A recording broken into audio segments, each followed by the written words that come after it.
Hey, church family, it's James here coming to you from my back garden. Today is day 18 of our working our way through the Psalms. It means we're on Psalm 18. Now, a couple of weeks ago, we looked at Psalm 9, where David says, I will recount all of your wonderful deeds. And I encourage you to keep a gratitude journal in this season. There's this spiritual dynamic whereby when we remember what God has done for us in the past, it gives us a healthy perspective in the present and confidence for the future. And this psalm is another example of David doing just that. We get the context for the psalm in the title. You see here, To the Choir Master, a psalm of David, the servant of the Lord, who addressed the words of this song to the Lord on the day when the Lord delivered him from the hand of all his enemies and from the hand of Saul.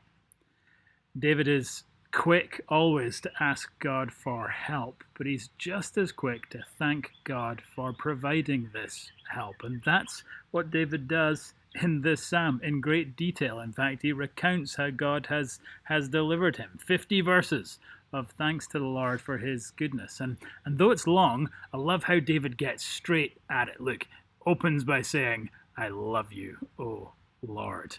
One commentator says this word for love is an uncommon one, impulsive and emotional. A relationship with the Lord is not a dry thing. It is one that engages the human heart. And look how David doesn't even get out of verse 2 before celebrating a ton of different stuff about the Lord. First, he calls him his strength in verse 1. Calls the Lord his rock and his fortress, his deliverer. Calls him my God, my rock, again, the one in whom I take refuge. The Lord is his shield, the horn of his salvation. He is his stronghold. Look, that's like 10 things, and we haven't even got into the third verse yet. Take the time to read through this psalm, and let's try practice the same kind of specificity in our own lives.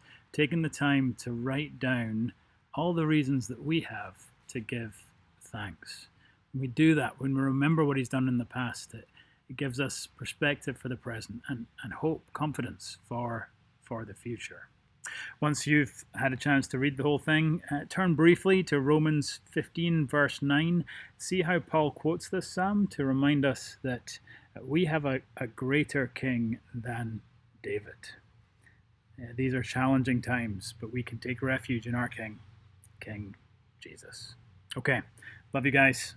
Love this psalm. Psalm 18. I love you, O Lord.